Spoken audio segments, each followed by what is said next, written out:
Oke, Assalamualaikum warahmatullahi wabarakatuh teman-teman semuanya. Jadi pada hari ini kita akan memulai sebuah pembahasan mengenai fraud. Ya. Jadi sebenarnya apa sih fraud itu? Nah, jadi pada kesempatan ini kita sama-sama mengenal apa sih fraud itu dan sebenarnya teman-teman mengetahui nggak tentang definisi dari fraud?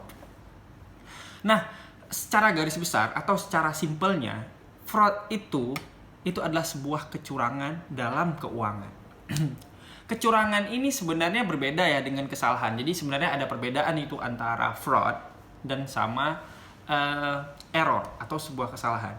Perbedaannya di mana? Kalau error itu ada unsur ketidaksengajaan. Kalau fraud atau kecurangan pasti ada unsur kesengajaan. Jadi sampai sini kelihatan kan bedanya yang mana antara fraud dan error. Nah, kalau seandainya kita runtut lebih jauh lagi, fraud itu bisa dibagi ke dalam 3 skema. Nah, yang pertama itu adalah korupsi. Yang kedua itu adalah asset misappropriation atau penyalahgunaan aset. Nah, yang ketiga itu financial statement fraud atau pemalsuan laporan keuangan. Oke, sampai sini diulang ya. Jadi fraud itu ada 3. Yang pertama adalah korupsi. Yang kedua itu adalah asset misappropriation atau penyalahgunaan aset. Yang ketiga itu pemalsuan laporan keuangan atau financial statement fraud. Oke, sampai sini.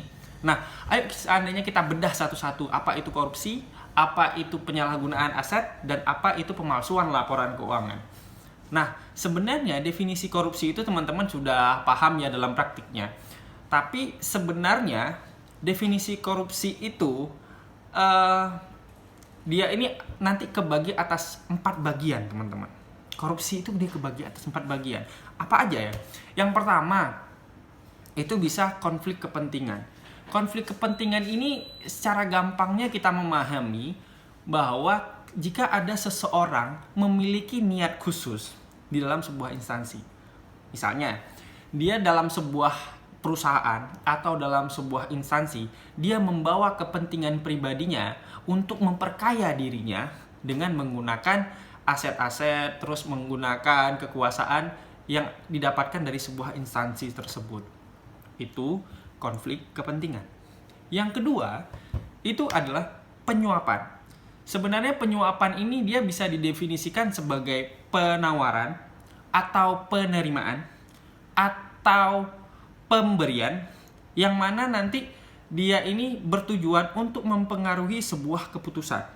Jadi ada orang nyuap itu untuk merubah sebuah keputusan yang akan diambil nantinya. Itu namanya suap. Nah, terus yang ketiga dari korupsi ini ada namanya illegal gratuities. Illegal gratuities. Memang agak susah namanya. Nah, illegal gratuities ini dia hampir sama seperti suap ya. Cuman bedanya, kalau suap ini dia diberikan sebelum keputusan itu terjadi. Kalau illegal gratuities itu diberikan ketika keputusan itu telah diambil. Misalnya nih, ada seseorang dia bilang gini, aku sudah mengambil keputusan ini, yang mana keputusan ini menguntungkanmu.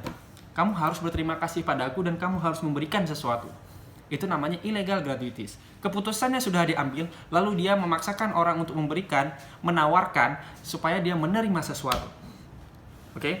Nah, yang keempat dari korupsi itu adalah economic extortion atau kalau bahasa kitanya itu seperti pemerasan.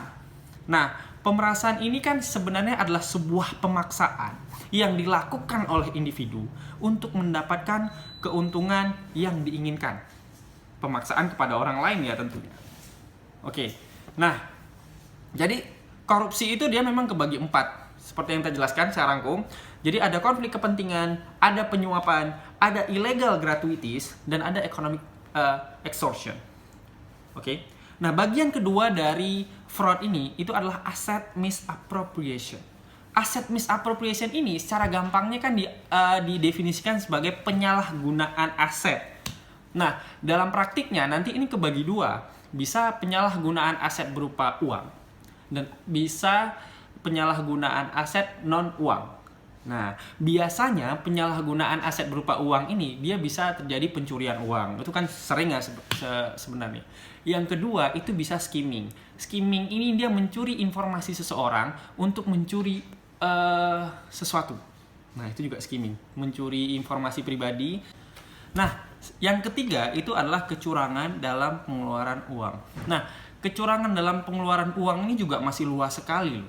Misalnya, harga aset itu 10 juta tapi dikeluarin uang 12 juta dengan dipalsukan nota dan lain sebagainya. Itu nanti akan kita bahas lebih lanjut di dalam video selanjutnya. Nah, terus bagian kedua dari asset misappropriation itu adalah penyalahgunaan aset selain uang.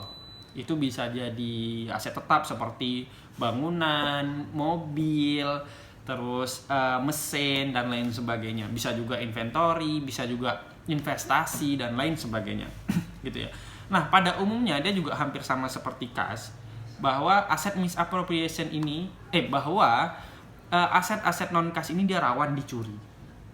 Terus yang kedua itu ada penggunaan aset tidak pada tempatnya. Contohnya yang sering kita lakukan adalah menggunakan fasilitas kantor untuk kepentingan pribadi, ya apa ya, untuk bisnis pribadi dan lain sebagainya. Itu juga merupakan salah satu bentuk dari asset misappropriation. Nah, masuk ke bagian ketiga, ini namanya financial statement fraud atau pemalsuan laporan keuangan. Nah, sebenarnya untuk apa sih laporan keuangan itu dipalsukan? Yang jelas orang itu dia pingin hartanya tinggi, tapi hutangnya pingin serendah-rendahnya. Ingat, logikanya orang pingin hartanya tinggi, tapi utang akan dibuat serendah-rendahnya. Untuk itu, biasanya dalam komponen aset atau harta, orang itu cenderung dia menaik-naikkan. Nah, sehingga potensi kecurangan itu, kalau di aset, ialah namanya overstate, atau dia mencantumkan nilai yang tidak sebenarnya tapi lebih tinggi. Nah, khusus untuk hutang itu biasanya dia mencantumkan understate. Nah, artinya dia mencantumkan lebih rendah daripada yang seharusnya. Gitu. Nah, terus salah satu bentuk dari kecurangan laporan keuangan ini atau pemalsuan laporan keuangan ialah orang itu cenderung membuat beberapa laporan keuangan. Nah, laporan keuangan ini nanti dibagi. Misalnya untuk perpajakan itu laporan keuangannya beda.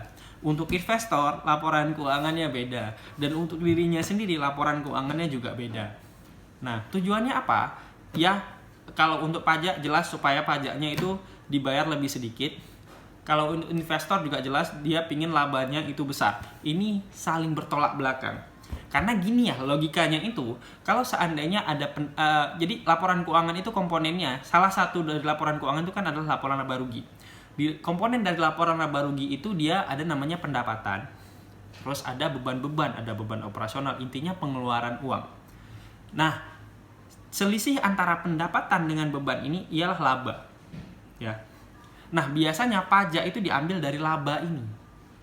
Nah, artinya kalau ingin mengecilkan pajak, berarti harus mengecilkan laba juga, begitu. Tapi di sisi yang lain, investor itu ingin labanya besar, iya. Untuk itu makanya dibuat laporan keuangan itu ada 2. Nah, ini salah. Ya, salah. Memang sebenarnya ada mekanisme khusus yang namanya koreksi fiskal yang sering dijadikan celah untuk membuat laporan keuangan menjadi beberapa jenis. Begitu. Jadi kalau untuk orang pajak itu dia labanya minta yang kecil. Tapi kalau investor tuh setinggi-tingginya supaya menarik investor untuk investasi lagi. Begitulah kurang lebihnya. Nah, sebenarnya juga apa sih motif orang melakukan kecurangan dalam laporan keuangan? Kita mengenal konsep namanya fraud triangle. Nah, fraud triangle itu adalah sebab-sebab kenapa orang melakukan kecurangan laporan keuangan ya. Nah, ini akan kita bahas lebih detail di video selanjutnya. Cuman yang pertama, orang itu cenderung melakukan fraud atau kecurangan dalam laporan keuangan karena dia mendapatkan pressure atau tekanan, baik tekanan dari atasan maupun tekanan dari istri sendiri. Pada praktiknya, tekanan pada istri sendiri itu, tekanan dari istri sendiri itu jauh lebih besar daripada tekanan dari atasan. Nah, yang kedua itu adalah opportunity. Orang pasti dia melakukan fraud kalau seandainya dia melihat peluang. Nah, dia melihat ini ada peluang melakukan kecurangan nih. Ya udah, akhirnya dia ya memanfaatkan peluang ini. Nah, yang ketiga itu memang dirinya yang pingin berlaku curang ya. Memang dianya aja yang jahat. Itu kita sebut dengan insentif. Nah, jadi antara pressure, opportunity dengan insentif, mereka saling terhubung satu sama lain. Nah, hubungan ketiga inilah yang akan menjadi fraud nanti ke depannya, seperti yang kita jelaskan sebelumnya. Oke, teman-teman semuanya, jadi hanya itu diskusi kita pada hari ini. Ya, semoga bermanfaat dan tunggu dalam video selanjutnya kita akan membahas lebih detail dari apa yang kita bahas di video ini. Terima kasih. Wabillahi taufiq wa hidayah. Assalamualaikum warahmatullahi wabarakatuh.